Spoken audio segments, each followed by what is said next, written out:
Fala você que quer aprender mais sobre como as nossas crenças são formadas.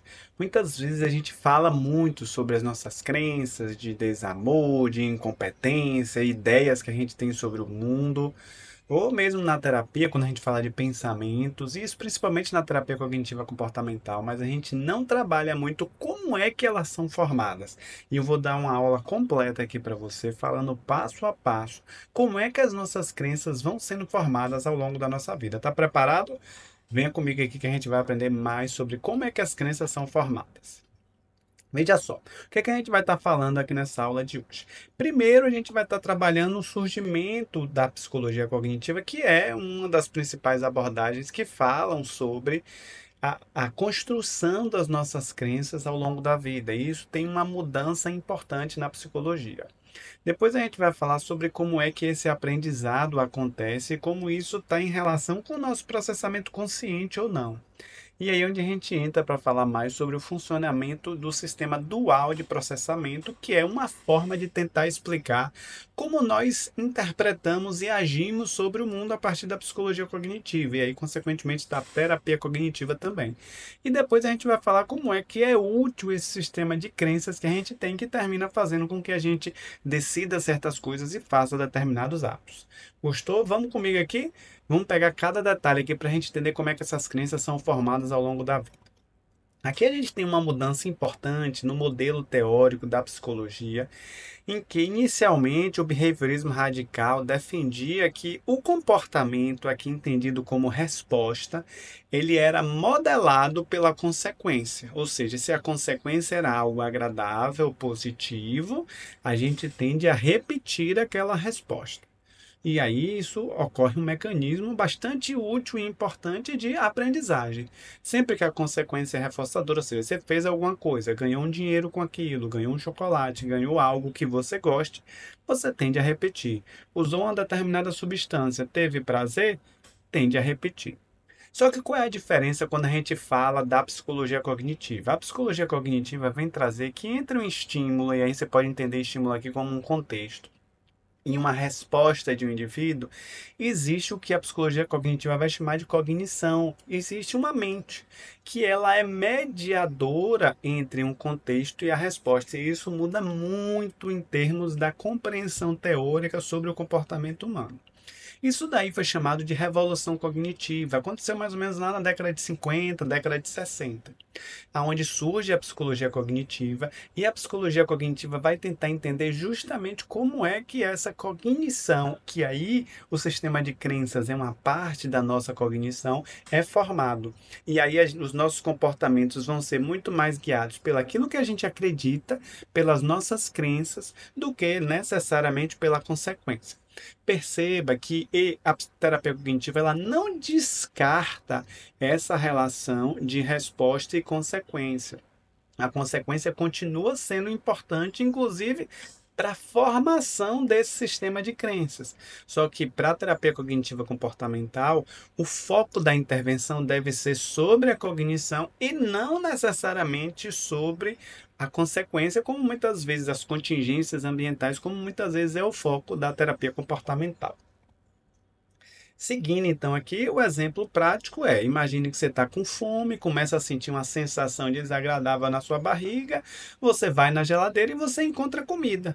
Qual é a consequência? Fico feliz, fico satisfeito. Isso faz com que a gente vá aprendendo que, poxa, quando eu tiver com fome, eu posso ir na geladeira pegar alguma coisa para comer e eu vou ficar bem. Vamos seguindo então aqui. Então, o que que a gente aprende a partir dessas situações? Que a gente tende a repetir certos comportamentos quando as consequências são agradáveis. Só que isso fica registrado no nosso sistema mental, que a gente vai chamar de crenças. A gente vai desenvolvendo nossas crenças e as nossas expectativas. Então você fala assim, não, isso eu vou para esse show porque vai ser um show bom. Não, para esse lugar que eu não vou mais porque é um lugar de pessoas que eu não gosto. Perceba que tudo nesse momento você está trabalhando sempre na ideia da expectativa, na ideia do que você acha que vai acontecer. E aquilo que você acha que vai acontecer vai ser o seu sistema de crenças te avisando. Você já foi para isso, foi legal, você não foi para isso. Ou você já foi para isso, foi legal. Alguém te falou que esse lugar é legal, você viu numa propaganda que é legal. alguém fez, né, falou bem sobre aquilo dali. Isso tudo vai moldando as suas expectativas e a forma de você enxergar o mundo. E é assim então que a gente vai aprendendo dentro da psicologia cognitiva. A gente vai aprendendo e vai tendo uma rede de crenças sobre como é que o mundo funciona. Por isso que às vezes, por exemplo, crianças, quando o pai abandona, ou a mãe abandona, às vezes a pessoa pode ter uma dificuldade, uma crença de abandono muito grande, porque ela foi aprendendo de que as pessoas abandonam, não se pode confiar nas pessoas, e isso vai fazendo com que a gente enxergue o mundo, perceba, preste atenção e lembre do mundo a partir das nossas crenças, porque isso daqui vai sendo reforçado nesse ciclo, muitas vezes que a gente vai aprendendo a agir de determinada maneira. Vamos seguindo então aqui. Então, para a psicologia cognitiva, o aprendizado e a consequência, o comportamento é sempre antecipatório.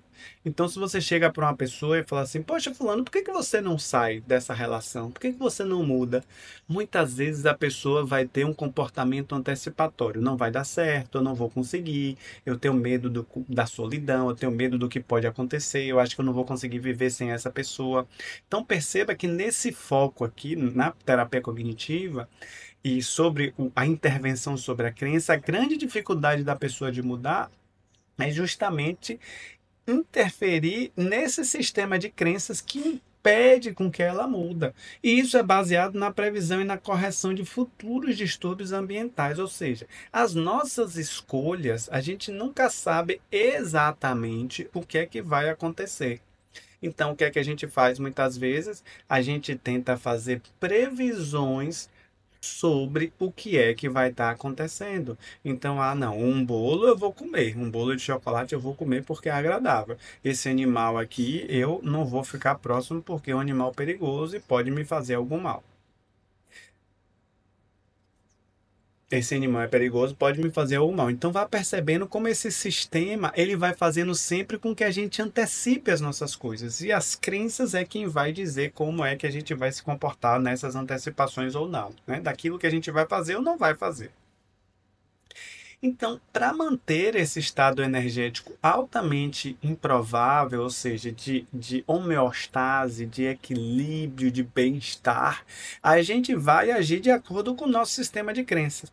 Só que o problema é que na nossa vida a gente muitas vezes aprendeu coisas que a gente não queria aprender. A gente passou por coisas que a gente não queria aprender, não queria passar. E isso muitas vezes acaba gerando um sistema de crenças que traz muito sofrimento para as pessoas. Então, por exemplo, a pessoa pode ter uma crença de eu sou incompetente, porque ela teve um método pedagógico inadequado, ou sofria bullying, não conseguia prestar atenção, e ela foi gerando consequências no ambiente que eram desagradáveis toda vez que ela ia estudar. Com isso, ela foi desenvolvendo uma crença de que eu não sou capaz, eu não consigo estudar, eu sou uma pessoa burra. E aí, o que é que eu faço? Veja, como estudar para mim é altamente aversivo, desagradável, eu evito. Porque a minha expectativa é, eu não adianta eu estudar, vou me dar mal.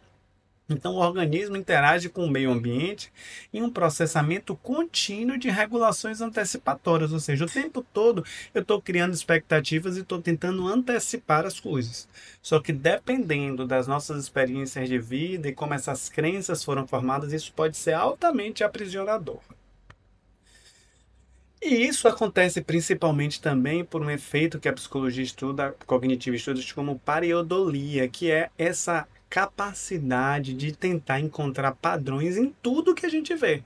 Então veja, às vezes a gente vê isso daqui é uma montanha, um pedaço de uma montanha, mas às vezes você pode estar vendo uma face aqui, ou um jacaré. Veja, são imagens abstratas que muitas vezes são incompletas, que a gente não consegue dar um sentido, e isso é um processo natural que a gente tenta encontrar padrões. É a mesma coisa nessas imagens aqui. Você pode ver uma caveira ou pode ver um Papai Noel carregando um saco de brinquedos. Isso porque a gente está o tempo todo tentando encontrar padrões, a mesma coisa que. Olha aqui esse exemplo que eu adoro dar. Poxa, você mandou uma mensagem para aquela pessoa. Ela leu e não respondeu, aqueles dois sinalzinhos azuis. Ela leu e não respondeu. Veja, é uma situação incompleta. Você não sabe de fato por que que ela não respondeu. Mas a gente vai tentar completar essa situação. Poxa, por que fulano leu e não respondeu? E a forma que eu vou completar essa situação que é incompleta, muitas vezes vai falar sobre o nosso sistema de crenças. E isso acontece por quê? Porque na psicologia cognitiva, a forma que a gente tenta encontrar padrões, ela é baseada em dois grandes sistemas. Isso daqui é um modelo chamado sistema dual de processamento. Onde o sistema um é o sistema onde a gente está sempre tentando encontrar padrões. É um sistema que ele é automático, ele pensamento em algoritmos, se, então. É um sistema mais impulsivo, de execução rápida. Então, quando alguém chega assim, "E aí, vamos comprar uma calça de determinada marca?" Não, não, eu não gosto dessa marca porque é uma marca que eu não tenho, não tive boas experiências. Veja, é um processamento de se, então. Se for essa marca, então a calça é ruim. Se for, se eu tentar, a pessoa eu for tentar fazer um exercício, não vai dar certo, eu não vou conseguir responder. E aí isso tende a operar em paralelo porque isso desenvolve atalhos no nosso cérebro para poder tomar decisões e fazer escolhas. Já o sistema 2 não, o sistema 2 é um sistema mental muito mais consciente e reflexivo. Onde muitas vezes a pessoa pode falar, veja, eu comprei uma vez uma calça de uma determinada marca que não ficou boa. Mas será mesmo que isso quer dizer que toda marca, toda calça dessa marca é ruim? Veja, eu tive uma experiência ruim no meu colégio, onde toda vez que eu tentava estudar, a professora me criticava. Mas será que todas as professoras vão ser assim? Perceba que nesse momento você está trazendo um sistema reflexivo para esse novo contexto. Só que aqui você só pode fazer uma coisa de cada vez, tem uma capacidade limitada. Perceba que no nosso dia a dia a gente está muito mais no sistema um, num processamento automático, simplesmente confirmando aquilo que a gente acredita. Só que quando a gente quer mudar hábitos, a gente quer fazer uma atualização, vamos dizer, das nossas crenças, a gente vai precisar ativar o sistema 2. Então, o cérebro ele vai sendo moldado e constituído a partir das nossas experiências, a partir desse sistema um e sistema 2. Então, no dia a dia, você acha que a gente age mais em qual sistema? Você acha que você está o tempo todo pensando ou você está simplesmente agindo?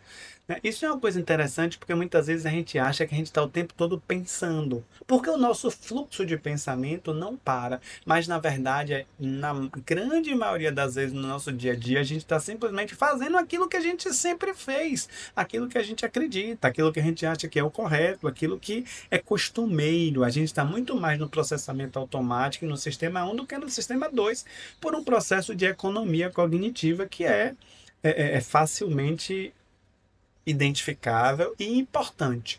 Um livro que fala muito sobre isso é aquele best-seller chamado Rápido e Devagar. Por quê? Porque muitas vezes a gente precisa tomar decisões a partir de informações incompletas. E aí, vou para o show ou não vou para o show? Vou sair com aquela pessoa ou não vou sair com aquela pessoa? Eu não sei se vai ser bom. Aí eu vou lá e ativo o meu sistema de crenças, a minha intuição, a probabilidade do que eu acho que vai acontecer, do que será mais fácil de ocorrer. E aí a gente vai muitas vezes agir sobre o nosso sistema de crenças. Na grande maioria das vezes, agir sobre o seu sistema de crenças não traz problema para você e muitas vezes dá certo. Mas às vezes agir sobre o seu sistema de crenças não dá certo e vai te levar para problemas que você muitas vezes gostaria de sair. E aí eu acho essa figura aqui fantástica para tentar explicar isso. No nosso sistema um, veja, essa parte aqui seria os processos conscientes da nossa mente. E essa parte aqui, vamos dizer, de estímulo e resposta, veja que são processos automáticos. São processos que simplesmente você não pensa sobre. Se isso aconteceu, então a resposta vai ser aquela. No nosso dia a dia, a gente está agindo muito mais em processos que são inconscientes sem o controle consciente. E aí o fluxo de pensamento inconscientemente vai sendo executado sem o controle consciente. Então os nossos pensamentos vão surgindo, a gente vai chegando às conclusões, a gente vai fazendo as nossas escolhas e simplesmente aquilo ali vai entrando num fluxo que a gente quando a gente grande parte das vezes está no nosso dia a dia. Só que quando você vai para terapia, quando você quer mudar algum hábito, algo que você aprendeu, você precisa ativar o sistema 2, que é um processamento consciente. E aí, por isso que na terapia é um processo ativo e consciente, aonde esses processos aqui que são conscientes, que é a sua consciência, ela vai agir sobre processos que já foram aprendidos, que são processos inconscientes, tentando criar novos atalhos poxa, eu tive uma experiência ruim com minha professora que me criticava toda vez que eu estudava. Mas isso não quer dizer que todas as professoras vão ser assim. Eu posso ter outras experiências que vão ser menos desagradáveis. E isso quem vai fazer é o sistema 2 agindo e moldando o sistema um, que é um sistema automático. Eu adoro esse tema e eu acho que é uma forma muito interessante da gente entender a realidade. Isso daqui é uma situação impossível, por exemplo. O nosso sistema inconsciente, ele não vai mudar a nossa consciência. Por isso que sempre que a gente age de alguma maneira, por mais que a gente fale assim, eu agi no impulso, é agir também sobre um processo consciente. Porque o nosso inconsciente não pode ser.